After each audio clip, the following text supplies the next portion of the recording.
بسم اللہ الرحمن الرحیم۔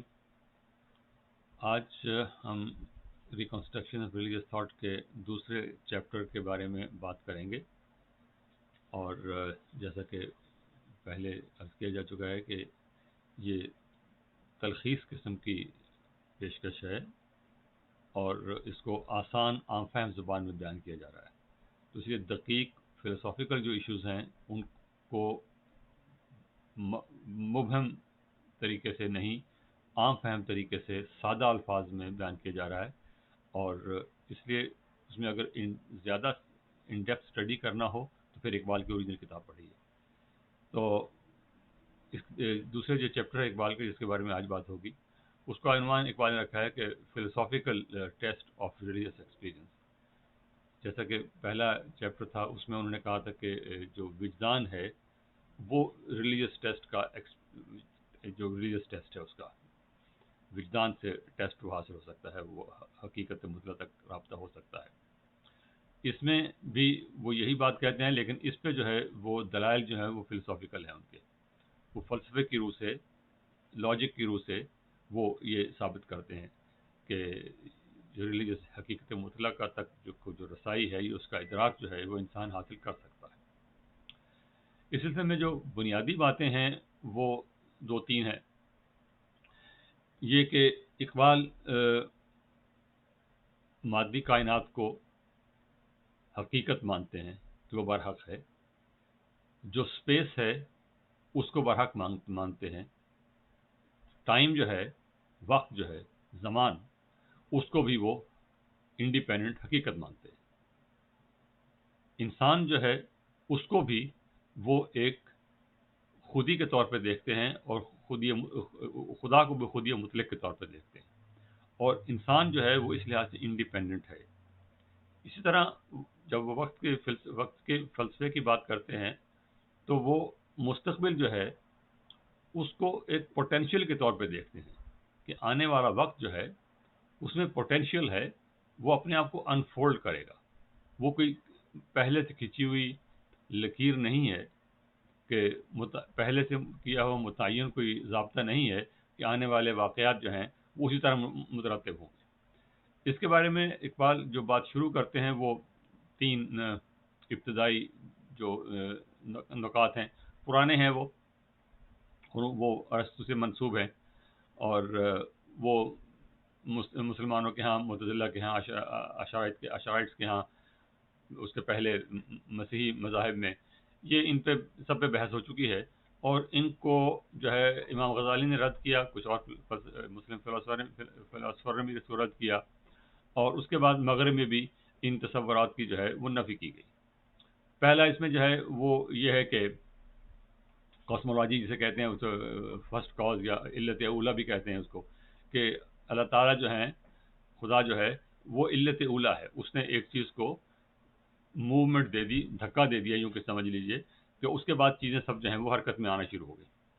یہ چیز جو ہے وہ لاجیکل منطقی طور پر جو ہے وہ درست نہیں ہے، کیونکہ ایک چیز جو علت اولا ہے وہ ایک چیز کو اس نے دھکا دے دیا، خود تو وہ ہے وہ بیکار بیٹھا ہے، اس کے بعد اس کا اور کوئی کام نہیں ہے۔ اور پھر اگر دوسری طرف سے شروع کریں کہ یہاں سے چیزیں جو جن کو حرکت میں دیکھتے ہیں اور پیچھے کی طرف لے جائیں، تو یہ یہاں سے بات جو ہے وہ شروع ہوتی ہے کہ یہ چیز حرکت کر رہی ہے اور اس کو حرکت کہاں سے ملی ہے، پھر ہم خدا تک لے جاتے ہیں تو وہاں پہ جا کے ایک دم بات رک جاتی ہے، تو یہ لاجیکل بات نہیں بنتی، اس کو اس طرح مسترد کیا گیا ہے۔ دوسرا جو ہے وہ بھی ایک عام ہے، آج کل بھی مطلب بات یہ کہی جاتی ہے، اور مذہبی کتابوں میں بھی یہ بات ہے، اور ٹیلیولوجیکل جو آرگومنٹ ہے کہ یہ جو کائنات ہے اس میں بڑا نظم ہے، اس میں جو ہے بڑا ضبط ہے، اس میں جو دیکھیں تو کائنات میں چھوٹی سی چھوٹی چیز سے بڑی چیز میں دیکھیں تو حیران کن حد تک جو ہے وہ نظم و ضبط پایا جاتا ہے، تو اس کا مطلب ہے کہ کوئی نہ کوئی تو ہے جو اس کو چلا رہا ہے، تو وہ یہ آرگومنٹ ہے۔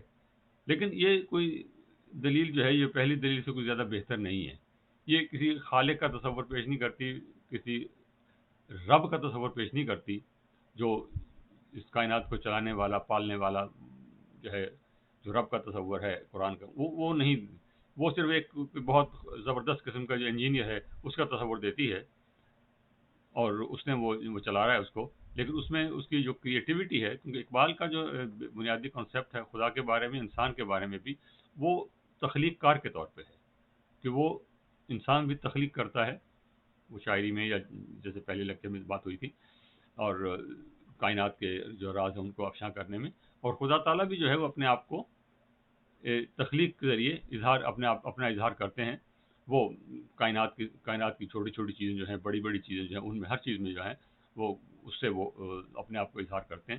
تو یہ جو ہے ٹیلیولوجیکل والی بات بھی جو ہے وہ پوری طرح ایکسپلین نہیں کرتی.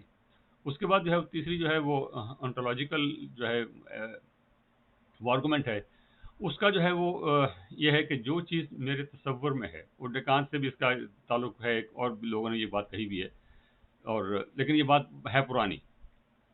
تو کہ جس چیز کا تصور میرے ذہن میں ہے وہ چیز باہر بھی ہونی چاہیے، کہ تصور میرے ذہن میں کہاں سے آ گیا. میں نامکمل ہوں لیکن میرے پاس ایک مکمل ہستی کا تصور ہے، تو یہ خدا ہو سکتا ہے.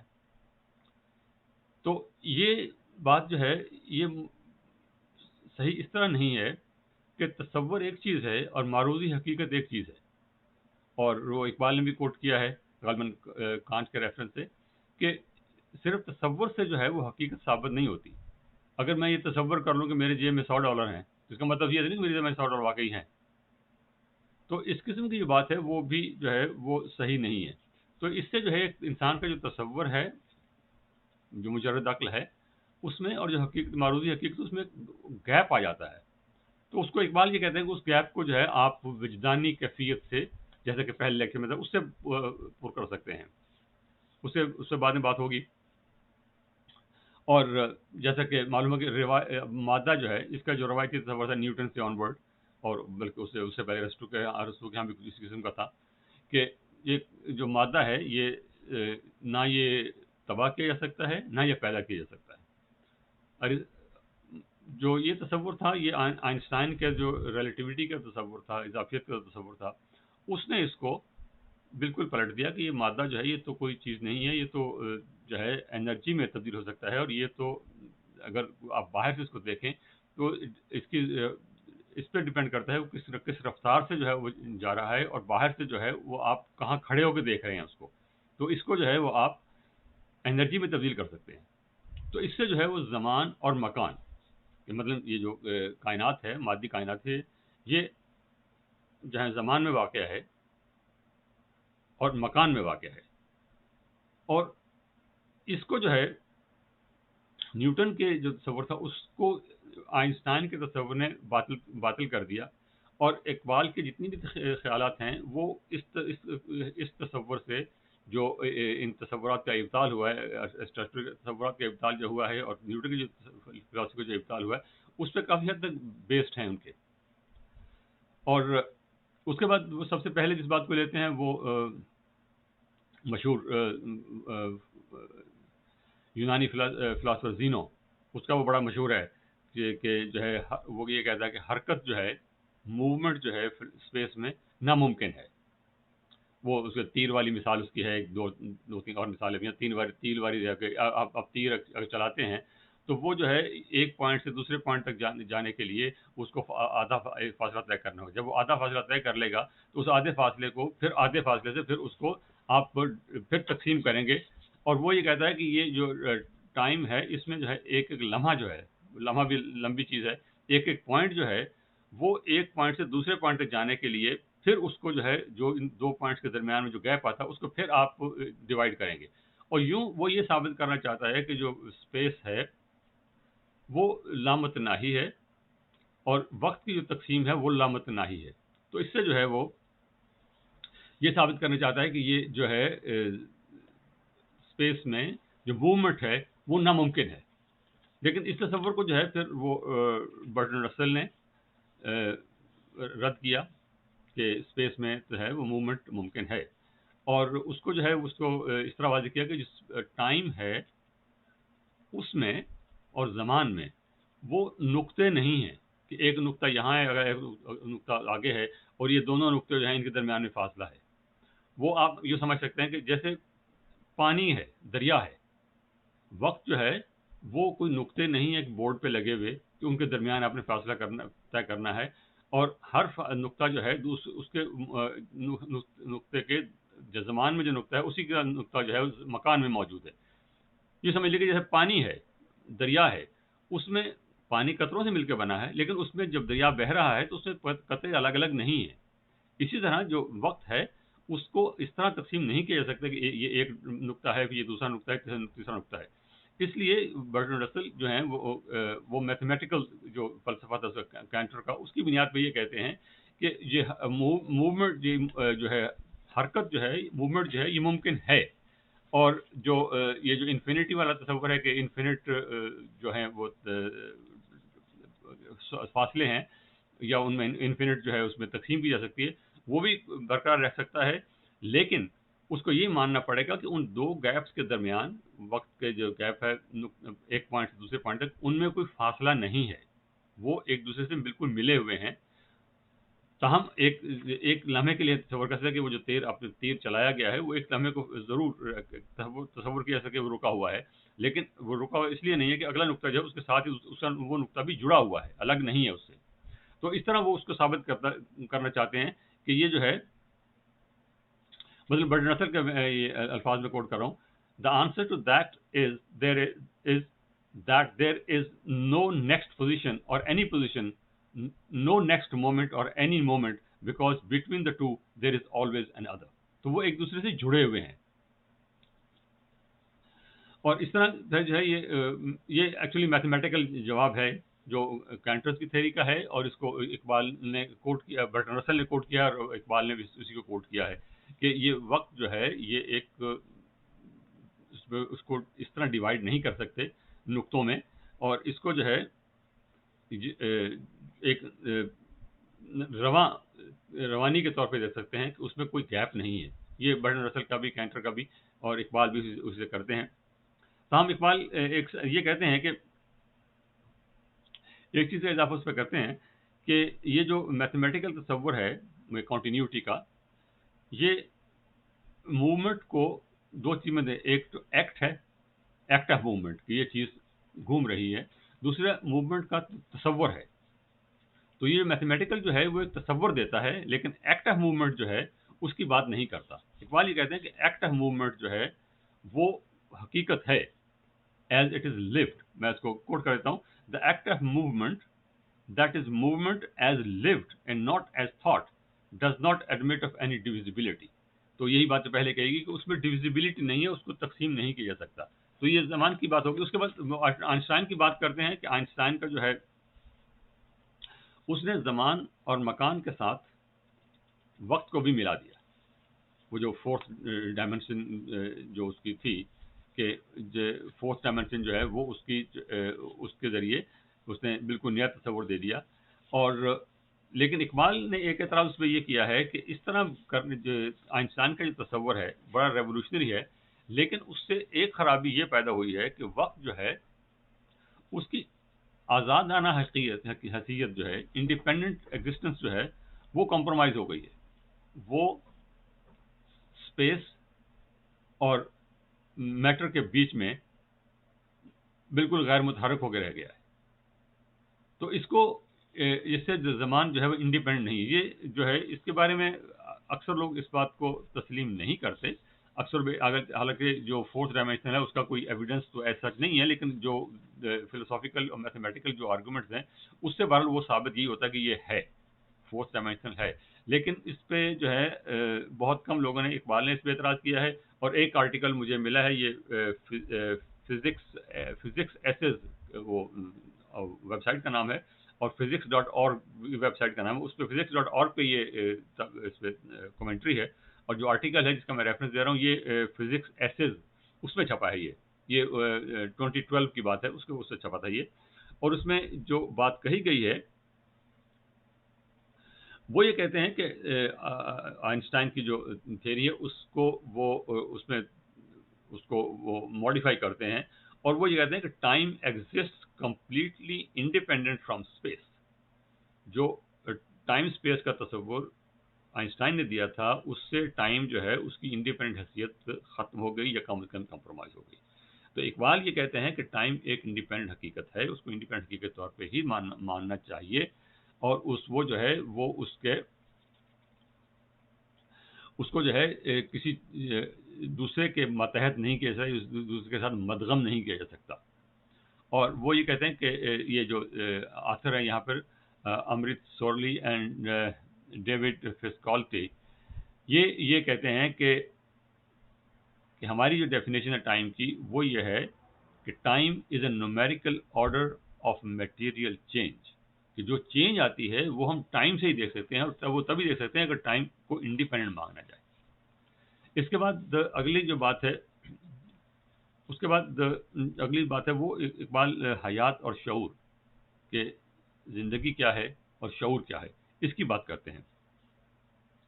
وہ یہ کہتے ہیں، اقبال کا تصور یہ ہے کہ یہ جو شعور ہے یہ مادی محرکات سے وجود میں نہیں آتا، نہ ہی حیات جو ہے وہ چند کیمیکلز کا نام ہے، جیسے کہ ڈاروینین تھیوری میں یا میٹیریلسٹ تھیوری میں جو بتایا جاتا ہے کہ انسان جو ہے یا زندگی جو ہے یہ کیمیکلز ہے۔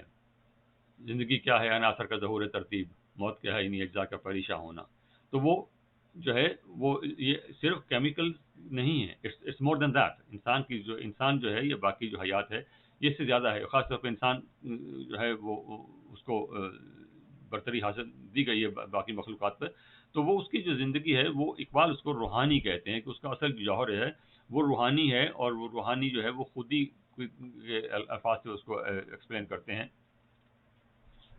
اور وہ یہ کہتے ہیں کہ یہاں کوئی چیز ساکن نہیں ہے، انسان ہر لمحے ایک حالت سے دوسری حالت میں منتقل ہوتا رہتا ہے۔ ہر لمحہ جو ہے اسے سردی لگتی ہے، اسے گرمی لگتی ہے، اس کو بھوک لگتی ہے، وہ چلتا ہے، وہ اٹھتا ہے، وہ سوتا ہے، وہ سوچتا ہے، وہ بات کرتا ہے، وہ اپنی عمر میں آگے بڑھتا ہے، جوان ہوتا ہے، بوڑھا ہوتا ہے، مر جاتا ہے۔ تو یہ ساری جو صورتحال ہیں یہ ایک تبدیلی کا اشارہ کرتی ہیں، اور یہ جو اس سے یہ ثابت ہوتا ہے کہ جو کائنات جو ہے، صرف انسان نہیں، پوری کائنات جو ہے یہ وقت کے اندر واقع ہے، وقت اس کے اندر نہیں ہے، وقت کے ساتھ وقت کی حیثیت انڈیپینڈنٹ ہے۔ مادہ جو ہے، یہ جو کائنات ہے یہ انڈیپینڈنٹ ہے in their own right. Space جو ہے یہ انڈیپینڈنٹ ہے، یہ اقبال کا ماننا ہے، اور اسی طرح انسان جو ہے وہ اس کو بھی وہ انڈیپینڈنٹ مانتے ہیں۔ اور آئنسٹائن کے بارے میں جب وہ یہ کہتے ہیں کہ وقت جو ہے وہ اسپیس کے ساتھ مدغم ہو گیا ہے، تو اس سے یہ لگتا ہے کہ جس طرح اسپیس جو ہے وہ گرو تو نہیں کر رہی، لیکن جب جب ٹائم اس کے اندر مدغم ہو گیا ہے تو وہ مستقبل جو ہے اس کا وہ ڈٹرمنٹ ہو گیا، کہ مستقبل جو ہے وہ اقبال کہتا ہے کہ وہ ٹائم انڈیپینڈنٹ اگر ہوگا تبھی ہم معلوم کر سکتے ہیں کہ اس میں چینج آج کے بعد کل تک کیا چینج آئی ہے، اس لمحے سے اگلے لمحے تک تبدیلی کیا آئی ہے۔ اگر ٹائم اور اسپیس بالکل مدغم ہو جائیں، ان کی انڈیپینڈنٹ حیثیت ختم ہو جائے، تو اس کو جو ہے ہم نہیں ناپ سکتے کہ انسان میں تبدیلی کیا آئی ہے۔ اور تبدیلی جو ہے یہی انسان کا جوہر ہے، کہ وہ اس تبدیلی کو اپنی طرف سے کر سکتا ہے، اپنی ذات کو تبدیل کر سکتا ہے، اپنی باہر کی جو دنیا اس کو تبدیل کر سکتا ہے، اور اپنی اندر کی دنیا کو تبدیل کر سکتا ہے۔ اور اقبال یہ کہتے ہیں کہ انسان جو ہے اس میں دو جو ہے اس میں چیزیں ہیں، ایک تو اس کے اندر کی دنیا ہے، اس کا جو شعور ہے، اس کے جو خیالات ہیں، ایک باہر کی دنیا ہے جو روزمرہ کے جو جس سے کام لیتے ہیں وہ۔ تو انسان جو ہے اس کو جو خودی کا تصور دیتے ہیں وہ یہ ہے کہ وہ اس کی انڈیپینڈنٹ جو ہے انا جو ہے اس کو قائم رکھتا ہے۔ مثلا جب یہ آپ صرف عقل کے ذریعے، اقبال کا تصور ہے کہ اگر صرف عقل کے ذریعے آپ دیکھنا شروع کریں کہ یہ کائنات ہے اور کائنات جو ہے وہ کس نے بنائی ہے اور کیسے پیچھے تک خدا تک چلے جائیں، تو وہ لامحالہ آپ جو ہے وہ وحدت الوجود کے تصور میں گم ہو جاتے ہیں۔ اگر یہ کہا گیا کہ اقبال سے جان نہیں چھڑا سکے وحدت الوجود تصور سے، باوجود سارا پروٹیسٹ کرنے کے، لیکن وہ یہ کہتے ہیں کہ انسان جو ہے وہ اپنی خودی کے زور پر اپنی انڈیپینڈنس جو ہے، آزادی جو ہے وہ برقرار رکھ سکتا ہے، اور یہ انسان کا جو ہے جواب دہ ہونا جو ہے خدا کے سامنے اپنے اعمال کی ذمہ داری جو ہے وہ تبھی آ سکتی ہے اگر وہ اپنے اعمال کا خود ذمہ دار ہو، اپنے افعال جو ہے وہ ڈٹرمن کر سکے، اور مستقبل جو ہے وہ اس حد تک اس کے ہاتھ میں ہے کہ وہ پلان کر سکتا ہے کہ میں نے اس کو کل کیا کرنا ہے، اس بات کو آگے کیسے بڑھانا ہے۔ یہ انسان انفرادی طور پر بھی کرتا ہے اور اجتماعی طور پر بھی کرتا ہے۔ تو اگر یہ نہ ہو تو پھر جو ہے وہ انسان کی انڈیپینڈنس جو ہے، انسان کا جو شعور ہے وہ پھر بےمانی ہو کے رہ جاتا ہے. تو یہ اس بات کو اقبال جو ہے وہ دو چیزوں سے اس کو واضح کرنے کی کوشش کرتے ہیں کہ انسان کی جو ہے وہ، جیسے میں نے پہلے کہ انسان کے ایک اندر کی جو ہے وہ خیالات کی دنیا ہے، تصورات کی دنیا ہے، دوسری دنیا باہر کی دنیا ہے جو اسے انٹریکٹ کرتا ہے باہر کی دنیا سے، باہر دوسرے افراد سے، دوسری چیزوں سے. تو وہ یہ انسان دونوں چیزوں کا مرکب ہے. اس کو وہ دو چیزوں سے کرتے ہیں. ایک وہ کہتے ہیں کہ دو پہلو ہیں. ایک انسان کی زندگی کا بصیر پہلو ہے جسے وہ اپریشیٹو سیلف کہتے ہیں، اور دوسرا فعال جو ہے وہ جو ہے ایفیشینٹ سیلف جو ہے وہی جس سے ہم روزمرہ جو کام کرتے ہیں. جو بصیر جو ہے وہ جو ہے جو اپریشیٹو سیلف ہے. جو اپریشیٹو سیلف ہے وہی انسان کی خودی ہے، وہی انسان کو جو ہے انڈیپینڈنس دیتی ہے، اور وہی جو ہے انسان کو جس سے وہ وجدانی کیفیت کہتے ہیں. جب ہم شعور کی دنیا میں گہرے اترتے ہیں تو وہاں پر وقت جو ہے وہ زمان متسلسل نہیں رہتا. ایک دوسری بات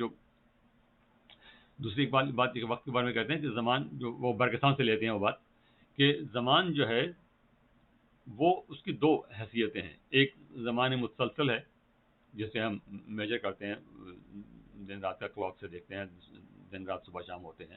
تو وہ ایک وہ ہے. ایک وہ وقت ہے جسے وہ زمان مطلق کہتے ہیں کہ وہ اس میں جو ہے وہ حقیقی زمان ہے جس میں کہ انسان کو یہ احساس نہیں ہوتا کہ کتنا وقت گزر گیا ہے. وہ لمحاتی ہوتے ہیں، وہ کریٹو مومنٹس ہوتے ہیں، یا وہ کسی وجہ سے بھی انسان جو ہے اپنے شعور کی گہرائیوں میں جب ہوتا ہے تو وہ اس وقت اس کا ایکسپیرینس اس کو ہوتا ہے. اس کو وہ زمان حقیقی کہتے ہیں. اس کو ایک اور طریقے سے بھی واضح کیا جا سکتا ہے. مثلا قرآن میں یہ دو الفاظ استعمال ہوئے ہیں، تخلیق، خلق، اور امر. جو خلق ہے چاہے وہ کائنات کی خلق ہے، 6 دن میں کائنات بنائی گئی، انسان کو بنایا گیا، باقی جو چاند سورج ستارے بنائے گئے سارے، اس کے لیے وقت چاہیے. یہ وقت کے اندر ہے. کائنات جو ہے یہ وقت کے اندر ہے، اور وقت جو ہے وہ اس کو وہ اس سے ہم میجر کرتے ہیں وقت سے کہ یہ آج یہ پودا ہے، یہ اتنا بڑا ہو گیا، آج اتنا بڑا ہو گیا، یہ چیز ایسے چلی. تو یہ سارا وقت کے تحت یہ تخلیق ہے، یہ خلق ہے. خدا بھی خالق ہے، احسن الخالقین. وہ جب وہ خالق تخلیق کرتا ہے تو وہ بھی وقت کے تحت کرتا ہے، اس میں وقت درکار ہے. دوسری چیز ہے امر، جسے روح ہے. روح کو امر کہتے ہیں، جبریل کو روح الامین کہتے ہیں. اسی طرح اور چیزیں ہیں جن کو امر کہتے ہیں. جو امر ہے اس میں وقت درکار نہیں ہے. اور وہ جو اس بات کو جو فعال اور بصیر کی جو بات ہے، ایفیشینٹ سیلف اور اپریشیٹو سیلف ہے، اس کو اس سے بھی ایکسپلین کیا جا سکتا ہے کہ خلق جو ہے اس میں وقت درکار ہے، امر جو ہے اس میں وقت درکار نہیں ہے. تو امر جو ہے وہ اب یہ قرآنی ٹرمینالوجی ہیں، اس کو انسان پہ اپلائی نہیں کیا جا سکتا ایسا، لیکن صرف بات کی وضاحت کے لیے یہ کہا گیا ہے. تو پھر دوسری بات جو اقبال کہتے ہیں کہ یہ ثابت کرنا کہ ان تجربات کو انسان کیسے بیان کر سکے، تو وہ ایک مثال دیتے ہیں کہ سرخ جو روشنائی ہے، سرخ لائٹ جو ہے، اس کی جو فریکوینسی ہے وہ کچھ 400 ارب 400 بلین پر سیکنڈ ہے. اور انسان اس 400 بلین فریکوینسی کو جو ہے وہ ایک سیکنڈ کیا، وہ ایک سیکنڈ کے ہزاروں حصے میں دیکھ لیتا ہے. تو وہ کیسے پروسیس کرتا ہے؟ اقبال کہتا ہے کہ یہ 400 بلین جو فریکوینسی ہیں، اگر آپ اس کو باہر کھڑے ہو کے دیکھنا چاہیں اور اس کو کاؤنٹ کرنا چاہیں کہ یہ کتنی بنتی ہیں، تو اقبال کہتا ہے کہ 2000 فی سیکنڈ کے حساب سے اگر آپ کاؤنٹ کریں تو 6000 سال آپ اس کو صرف کاؤنٹ کرنے میں لگیں گے. لیکن انسان کے پاس اتنی کیپیسٹی ہے کہ وہ اس کو ایک سیکنڈ کے 10ویں سینکڑویں حصے میں بھی دیکھ لیتا ہے. ٹریفک لائٹ جب دیکھیں دور سے نظر آتی ہے ریڈ لائٹ آپ کو. تو یہ اس بات سے وہ یہ اس طرف اشارہ کرتے ہیں کہ انسان کے پاس اتنی فیکلٹی، اتنی قابلیت موجود ہے کہ وہ ان چیزوں کو اس طرح بھانپ سکتا ہے. اور یہ جو ہے اس میں ایولیوشن کا دخل بھی ہے. ایولیوشن کو جو ہے وہ حقیقت مانتے ہیں اقبال، اس میں ایولیوشن کا داخلہ ہے کہ ہزاروں لاکھوں سالوں میں انسان اس طرح ڈیولپ ہوا ہے کہ اس کو ریڈ لائٹ جو ہے اس کی فریکوینسی جو ہے اتنی جلدی اس کو احساس ہو جاتا ہے. اور اس طرح وہ جو ہے زمان خالص جسے کہتے ہیں، جسے پیور ٹائم کہا جاتا ہے، یہ حقیقی زمان کہا جاتا ہے، وہ جو ہے وہ ماضی اور حال اس میں جڑا ہوا ہوتا ہے، ماضی اور حال. اور مستقبل جو ہے وہ ایک پوٹینشیل ہے، جیسے میں نے پہلے کہا وہ پوٹینشیل ہے، اور وہ وقت کے ساتھ اپنے امکانات کو ظاہر کرتا ہے. اس طرح زمان ایک حقیقت ہے، اور اس کا ایک ایک لمحہ جو گزرتا ہے وہ امکانات کو ظاہر کرتا ہے، جو انسان اپنی مرضی سے، خدا اپنی مرضی سے ان امکانات کو ظاہر کرتا ہے، اور اس کے بارے میں قبل از وقت کوئی قیاس کرنا ممکن نہیں ہے. اور اگر اس بات کو یہ کہا جائے کہ یہ تخلیق جو ہے وہ انسان کی طرف سے، جو خدا کی طرف سے ایک کھنچے ہوئے خط کے ساتھ ہے، جس میں وقت جو ہے وہ متعین ہے، اور اس انسان نے وہی کچھ کرنا ہے جو اس پہ تقدیر میں لکھ دیا گیا ہے، تو وہ پھر تخلیق نہیں ہوگی. تخلیق جو ہے اس میں تکرار نہیں ہے. کل یوم ہو فی شان. ہر تخلیق جو ہے اوریجنلٹی جو ہے، اوریجنل تخلیق جو ہے وہ نئی ہوگی. وقت جو گزر گیا وہ گزر گیا، جو یہ لمحہ ہے یہ نیا لمحہ ہے، جو آنے والا لمحہ ہے وہ بھی نیا لمحہ ہوگا. تو یہ اقبال کا. اور اس سے برگسان جو ہے وہ اس سے آگے بڑھ کر یہ کہتے ہیں، جسے وہ پھر برگسان کی تنقید بھی کرتے ہیں برگسان پر پہ، کہ برگسان یہ کہتا ہے کہ انسان وقت جو ہے، اور اس کے تحت جو تخلیق کاری جو ہو رہی ہے، جو کائنات میں تخلیق ہو جا رہی ہے، اس سے یہ لگتا ہے کہ جو خالق ہے وہ کوئی آربیٹریری چیز ہے، اس میں کوئی آرڈر نہیں ہے، کیونکہ مستقبل جو ہے وہ آرڈر نہیں ہے، وہ ایبرپٹ ہے، ہیپ ہیزرڈ ہے. اقبال کہتے ہیں کہ اس سے جو ہے برگسان کا یہ تصور ہے وہ زندگی کو یوں بے مقصد کر دیتا ہے. اقبال یہ کہتے ہیں کہ زندگی بے مقصد نہیں ہے، زندگی اور شعور یہ با مقصد ہیں، اور ان دونوں کو ماضی، حال اور مستقبل ان سے الگ نہیں کیا جا سکتا. اور اسی طرح جیسے کہ ان چیزوں کی جو ہے وہ اقبال اس کو اپنے ایک خودی کے تصور سے تو دیکھتے ہیں اس کو، کہ انسان جو ہے انڈیپینڈنٹ اس طرح ہے کہ وہ کانشیسنس رکھتا ہے، وہ اپنی خودی رکھتا ہے، اور خدا کو بھی وہ خودی مطلق، انائے مطلق کہتے ہیں، کہ وہ اپنی ایک خودی رکھتا ہے جو انڈیپینڈنٹ ہے. خدا انڈیپینڈنٹ ہے اپنے آپ، اپنی ذات میں. انسان بھی ایک حد تک انڈیپینڈنٹ ہے، اور یہ جو ہے انسان کو تبھی انسان ذمہ دار بن سکتا ہے اگر وہ اپنی انڈیپینڈنس برقرار رکھے، اور تبھی وہ اکاؤنٹیبل ہو سکتا ہے اگر وہ اپنے افعال کا ذمہ دار ہو. اور دوسری جو اقبال بات کہتے ہیں کہ مذہبی شعور جو ہے جب تک وہ نہ ہو انسان کی پوری زندگی سمجھ نہیں آتی. جو فزیکل سائنسز ہیں، فلسفہ ہے، یہ سب کے سب جو ہیں وہ زندگی کو باہر سے دیکھتے ہیں، باہر سے کھڑے ہو کے دیکھتے ہیں کہ زندگی کیا ہے، یہ کائنات کیا ہے، انسان کیا ہے. انسان کے اندر اتر کے نہیں دیکھتے. مذہب جو ہے وہ انسان کو اندر باہر دونوں سے دیکھتا ہے اور پوری زندگی کا احاطہ کرتا ہے. یہ اقبال کا تصور ہے کہ، اور اسی بات کو پھر وہ آگے بڑھاتے ہیں جو اگلے لیکچر میں آئے گی، کہ اس چیز کو جو انسان کو ودیت کی گئی ہے وہ دعا کے ذریعے اس کو سٹرینگتھن کر سکتا ہے. اپنے افعال کو بہتر بنانے کے لیے وہ حقیقت مطلقہ سے اپنا جب تعلق اس کا ہوتا ہے تو اس سے دعا کے ذریعے اس کو بہتر کر سکتا ہے. اب اس پہ جو ہے ہم بات اپنی ختم کرتے ہیں، اور انشاءاللہ اگلا لیکچر جو ہے ان کا وہ دعا پہ ہے، پریئر، ریلیجن اینڈ پریئر پہ ہے، تو اس پہ ہم بات کریں گے. تو آج ہم بات یہیں پہ ختم کرتے ہیں. یہ اقبال کے جو ہیں تصورات ان کے بارے میں ہے، اس پہ اعتراضات بھی ہیں جن کو ہم آخر میں پھر ہم زیادہ ڈیٹیل میں ٹیک اپ کر لیں گے ان کو.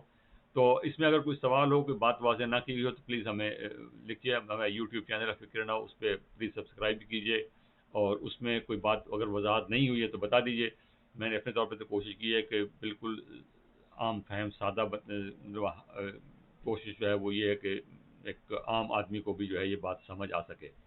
تو جتنی بھی آسان ہو سکتی ہے وہ میں نے کرنے کی کوشش کی ہے. تو آپ لوگوں کا بہت شکریہ جن لوگوں نے بھی اس کو پہلے سبسکرائب کیا ہے، جن لوگوں نے پہلے ان ویڈیوز کو دیکھا ہے. تو انشاءاللہ پھر یہ سلسلہ جاری رہے گا. بہت شکریہ. خدا حافظ.